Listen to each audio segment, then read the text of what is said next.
Hello. In this lecture, we are going to study about the ER diagrams.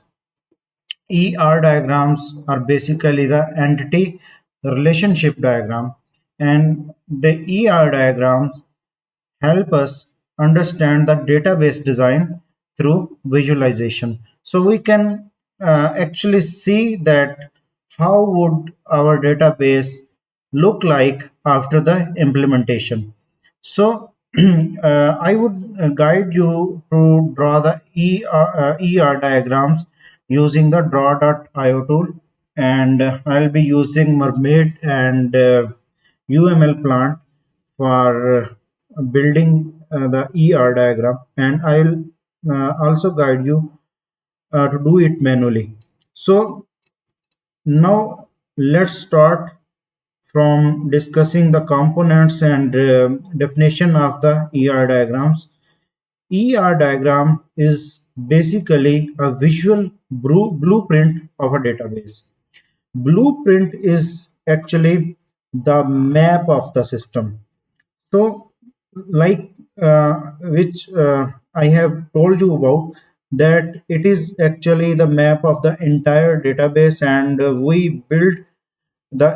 we design the ER diagram to look into that how would our database look like after the implementation. So let's discuss the components of the ER diagram. First of all, the entities.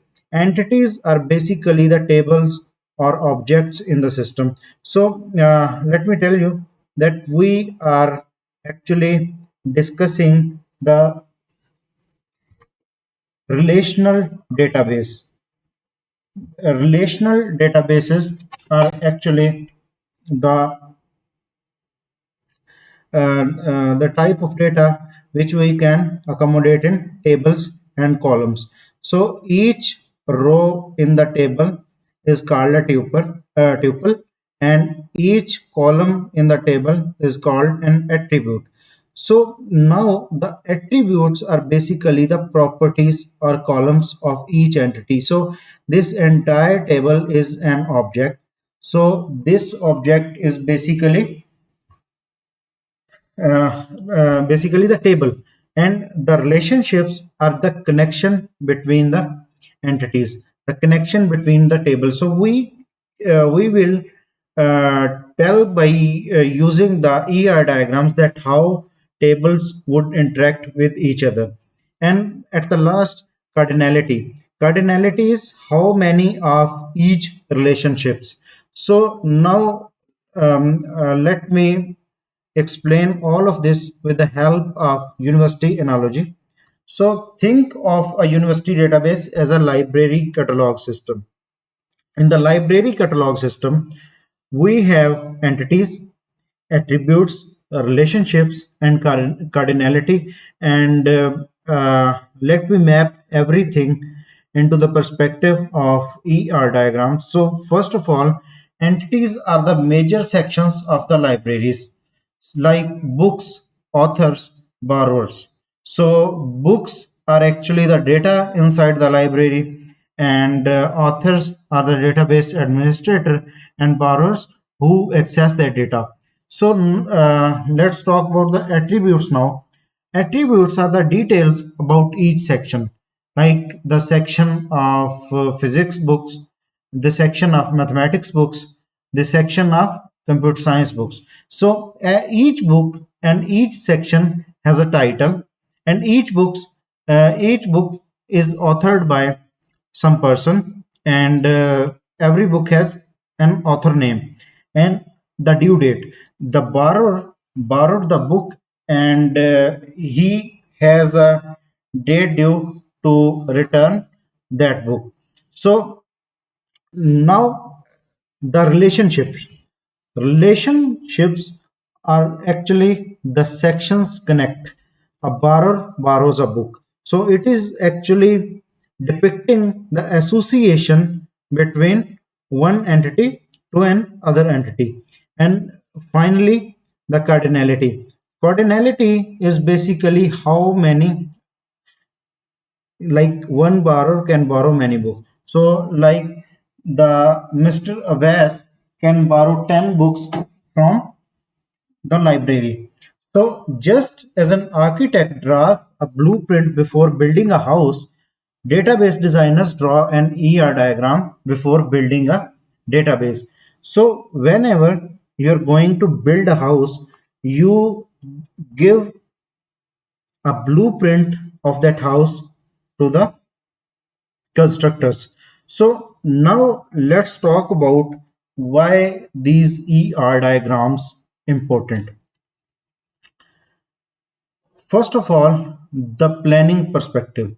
Planning, basically the ER diagrams helps visualize the database before implementation. So we can actually check and test that how the entities in the database would interact to each other, and the communication which I was telling you, it makes database structure understandable to non-technical stakeholder. So if you are building a system, a web application system to like medical doctors, so medical doctors are non-technical people. They do not know that they do not know anything about the computer science and its subsequent fields. So you have to explain everything to the medical community that we are building a system for you, and it would react and it would behave like this. So you'll have to show a map of the system that even a non-tech person can understand the system. So now let's talk about the one other important perspective, the documentation. Documentation basically serves as permanent documentation of the database design, because you are the administrator and the developer of the database right now. In the future, you resign and you join a new company. But you must have left some kind of proper documentation that a new person who will join the system can understand that what you have built. So the error prevention, because I have told you that it is used for visualization of the database before the implementation. So then it can identifies design flaws before coding begins. So you won't have to undo things from here. So you can test it already. So now the standardization basically provides a standard way to represent database design. So you have a technical visualization system to show that our system would look like this.